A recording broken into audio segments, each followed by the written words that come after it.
in August of last year. I made this video after the Watkins-Glen race talking about the incident between Ryan Blaney and Jimmy Johnson. They had a slight little run-in.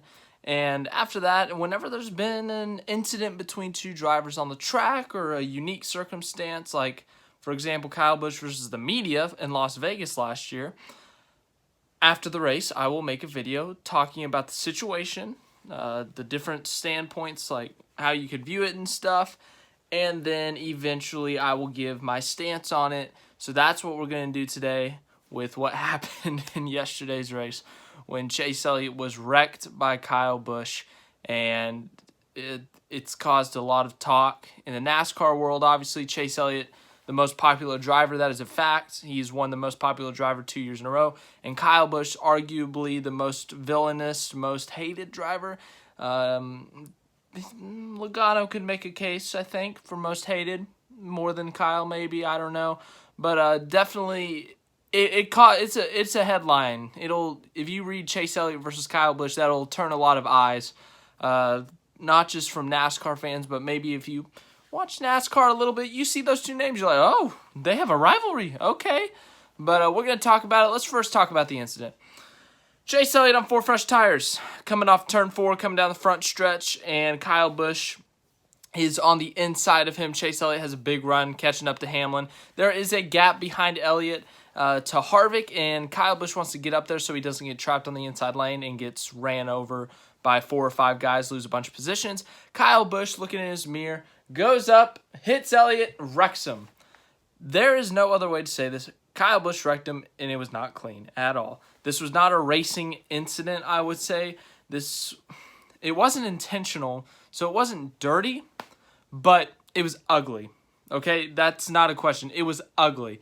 All right, we've seen racing incidents, racing crashes and stuff, and it's like, okay, that's racing. That happens sometimes, but this was not one of those situations. Kyle Busch hooked a right, hit Elliott, and Elliott crashed. It ruined his day.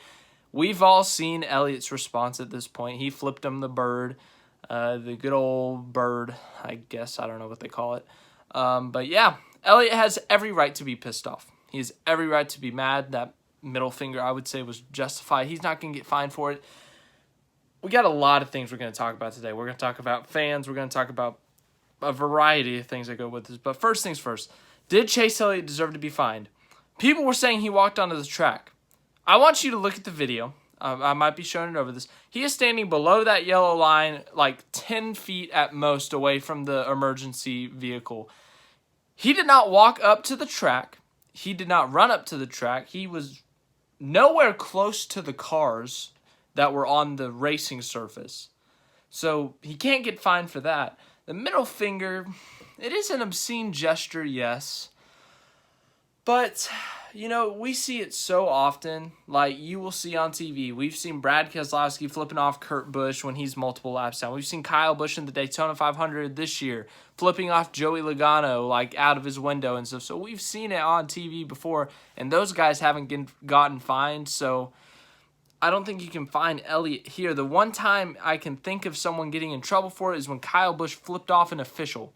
That was to an official. That wasn't to another driver. That was to an official. I think that's a bit of a different circumstance.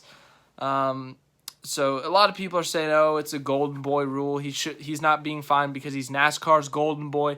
It could be that, but I doubt it. He really didn't go onto the track. That's just fact. He barely walked away from the emergency vehicle.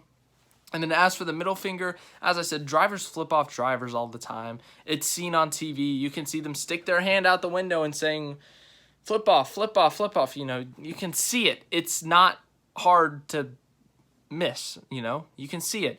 And so I don't think him flipping off another driver is worth of a fine. And then to the fans. Oh my gosh, some of you guys need to calm down. Look, I'm a Chase Elliott fan too. If you guys have known this channel, I'm a Chase Elliott fan too.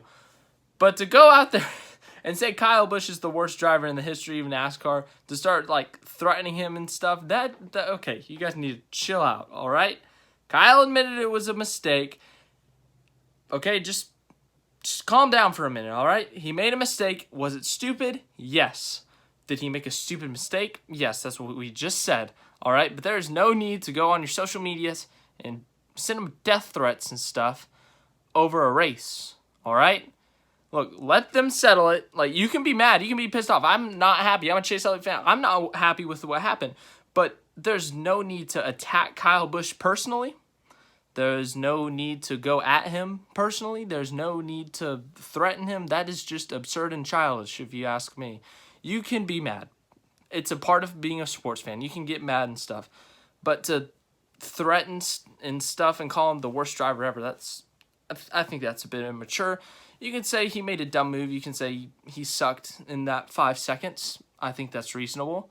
But to go out there saying you should die, you should quit. People were saying he should be banned from NASCAR.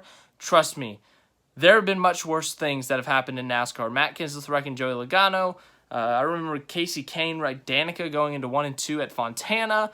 There have been much worse wrecks than this, and they didn't even get suspended. Well, Kenseth did, but Kane didn't. So just think about that. Calm down.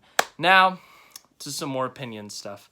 So there is this rumor, this controversy. This is the only reason I could think of why it would be intentional, is that Kyle Busch wrecked Chase Elliott because he knew that Chase Elliott was going to win if he didn't do something about it.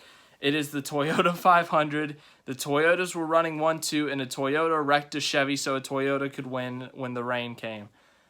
Now, that does sound a bit odd, but let's be honest. Kyle Busch, there have been team orders in NASCAR before, but Kyle Busch, Joe Gibbs, Toyota, I don't think they're that stupid to call something like that. It does sound a little sketchy, I'm not going to lie, to hear that a Toyota wrecked a Chevy so that another Toyota could win the Toyota 500. If you told that to some average person who's never heard of NASCAR, they're going to think that's a little rigged. But these drivers and teams are too smart. They're not that stupid. I don't think it was intentional. It really was a really big brain fart and stupid moment by Kyle Busch. Kyle Busch is a talented driver. He is a 2-time Cup Series champion. He has over 200 wins in over the 3 series, over 50 in the Cup Series. He made the same mistake 2 years ago at Bristol. 2 years ago at Bristol, he did the same exact thing. I just said same twice. He did the same exact thing. Like, he and Truex were battling for second at Bristol. Kyle Busch comes up the track, clips Truex's left rear. Truex goes into the inside wall. He did the same thing last night. Yeah, last night. He went up the track and clipped Elliott. This one was a little bit worse because he hit him a little bit more. But they were both bad, and Kyle Busch has made this mistake before. But it's disappointing because he's one of the most talented drivers in the field. There's no question about that. He is one of the most talented drivers. He's got 2 championships, and he's got over 200 wins. We just said this. But the fact that he made this mistake is very disappointing. He messed up big time. He said he was looking in his mirror when he went up or whatever. I am very interested to see what the radio is, if the spotter was clearing him, if he immediately apologized after, because when he wrecked Truex, he immediately went on the radio. He was like, dang it, tell Martin I'm sorry, I misjudged that. That was stupid of me. So I'm interested to hear what the radio says. But my final conclusion is this. It was not intentional. They're not dumb enough to do that. Kyle Busch he made a really dumb mistake. He messed up big time, and you know what? He's done it before. He did it again. Okay? He just messed up. I don't know how else to say it. He misjudged the gap. He misjudged the front of his car, where they were. He just misjudged big time. He messed up. He owned up to his mistake. He is not stupid enough to intentionally wreck someone that blatantly. Okay, guys? This is just my opinion. Obviously, people are still going to go out there with the conspiracy that he intentionally wrecked him so Toyota could win. You can have your opinion, but I don't think it was intentional. I don't think he's that stupid. Kyle Busch is a talented driver who made a mistake, all right? So, yeah, there you go. Chase Elliott got wrecked. It ruined his night. Chase Elliott's got every reason to be mad. Will he retaliate? We saw him do it with Hamlin. That was in the playoffs. I don't think Elliott would completely junk Kyle Busch, but he might give him a little bump, push him up the track, pinch him into the wall, maybe spin him out or something, but I don't think he would completely just dump Kyle Busch because that would be a little too obvious. I think that would be more intentional, that would be a problem. Elliott obviously showed his frustration. Kyle Busch did say he was going to reach out to Chase Elliott, and I think that's what he needs to do. Kyle Busch does need to reach out to Chase Elliott. They do need to talk it out. They need to get things together. Could this come back to bite Kyle Busch? It very well could. Okay, Chase Elliott could hold this in for a while, wait till the playoffs or something to get his revenge. That would be a long time. I don't know why he would do that, but I think Chase Elliott has every right to be upset because there's no question that this was stupid by Kyle Busch, a bad mistake on the track by Kyle Busch, but at the same time, Elliott has every reason to be pissed off. So, there you go. As I said, you can go back and rewatch it. I repeat stuff a lot, but you can go back to see my opinion. Just double-click the 10 seconds back. But anyways, you can't change it. You really can't. It was a dumb mistake by Busch. No other way of saying it. It ruined Elliott's night. Obviously, Alan Gustafson, that whole team was mad. I mean, that picture of Alan Gustafson just staring down the car was pretty funny. Gustafson and Kyle Busch worked together. They were talking after the race, obviously. Every reason to hear a justification of why he did that, I think Gustafson had. But yeah, other than that, that's it. God, I'm still a little frustrated about it. I mean, I'm calmed down now. I'm going to get over it. We should get over it. It's a race. We're fans of racing and stuff. We're fans of NASCAR. I think we can get heated up about this stuff because that's a great part of being a fan. But eventually, you got to get over it. You can look back at this race and say, man, Chase Elliott could have had that win. But, eventually we'll get over it. Life moves on. We'll be back at the track Sunday for the Coca-Cola 600. Elliott's got a good shot to win there. Kyle Busch's got a good shot to win there. So that'll be a fun race on Sunday. Make sure to tune in. We should be doing a live stream for the 600. Make sure to leave a like. Subscribe to the channel for more NASCAR content, more of this type of stuff, and make sure to share it with other NASCAR fans. Now it's time to go watch The Empire Strikes Back 43rd anniversary. Woo!